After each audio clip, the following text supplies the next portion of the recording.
চলো, আর বাড়ির সামনে দিয়ে যে মাছ যায় সেটাই আমার পাওনা বড় ভাগ্যের দরকার, কেননা বাজারে যেতে পারছি না এই মুহূর্তে। ভাবি খাচ্ছে নাকি মাছগুলো? ও, কালোগুলো দেবে। হ্যাঁ, আজকে সিলভার কাপ মাছ পেলাম, তো যেটা আনবে সেটাই আমাকে নিতে হবে। আর খেতে তো খারাপ না, জ্যান্ত মাছের ঝোল। কি মাছ এনেছেন আপনি? এই দেখো, দেখি আপনার মাছগুলো। কাতলা কত করে দিচ্ছে? 300 টাকা করে। কাতলাটা তো দেখে ভালোই মনে হচ্ছে। মাছ ভালো হয়েছে। না, এই দুটো আজকে পছন্দ হলো, এই দুটোই আজকে নিই। ঝুড়ি ভাজা করেন?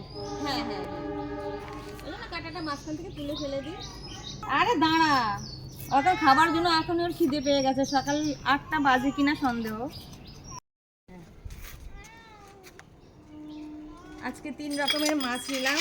এক হচ্ছে সিলভার কাপ, আর লোটে মাছ, আর এই যে বড় কাতলা। 1 কেজি কাতলা নিয়েছি, বেশি নিইনি, কাটা ছিল বেশি, কাতলা 1 পিস। তো এই হচ্ছে আজকে সকালবেলা মাছ বাজার।